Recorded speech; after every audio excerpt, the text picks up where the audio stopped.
दोस्तों कहते हैं सच्ची भक्ति और प्रेम से भगवान को भी जीता जा सकता है।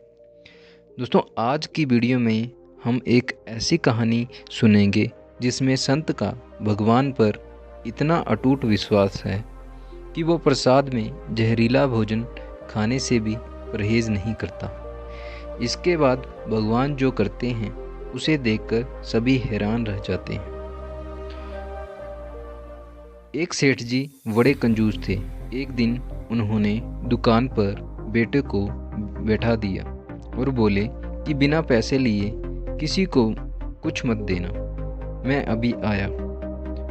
अकस्मात एक संत आए जो अलग अलग जगह से एक समय की भोजन सामग्री लेते थे। लड़के से कहा, बेटा जरा नमक दे दो।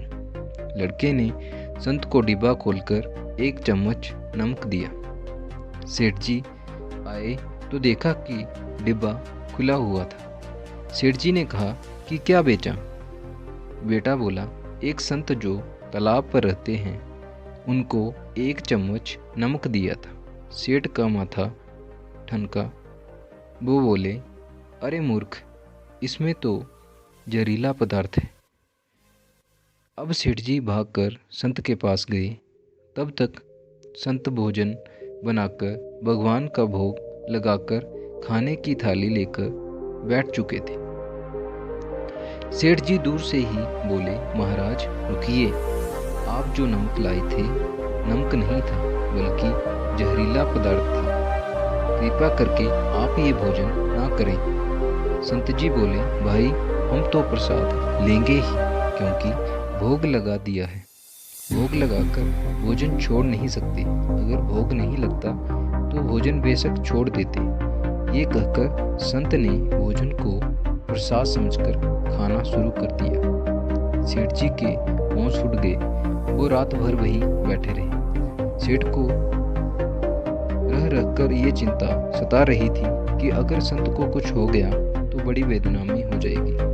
रात में अगर तबीयत बिगड़ी तो कम से कम वैद्य को दिखा देंगे। सोचते सोचते उसे नींद आ गई। सुबह संत रोज की तरह जल्दी उठ गए और नदी में स्नान करने लगे। सेठ जी ने कहा, महाराज तबीयत तो ठीक है? संत बोले, भगवान की कृपा है। इसके बाद वे पूजा के लिए मंदिर चले गए। जैसे ही संत ने मंदिर का द्वार खोला तो देखा कि भगवान के श्री विग्रह के दो भाग हो गए हैं। उनके शरीर के दो भाग हो गए हैं और शरीर काला पड़ गया है। ये देखते ही सेठ को सब समझ आ गया कि भक्त के अटल विश्वास को देखकर भगवान ने भोजन का जहर भोग के रूप में स्वयं ग्रहण कर लिया और भक्त को प्रसाद ग्रहण करवाया। इसके बाद सेठ ने तुरंत घर जाकर बेटे को दुकान सौंप दी और स्वयं संत की शरण में आकर भगवान की भक्ति करने लगा।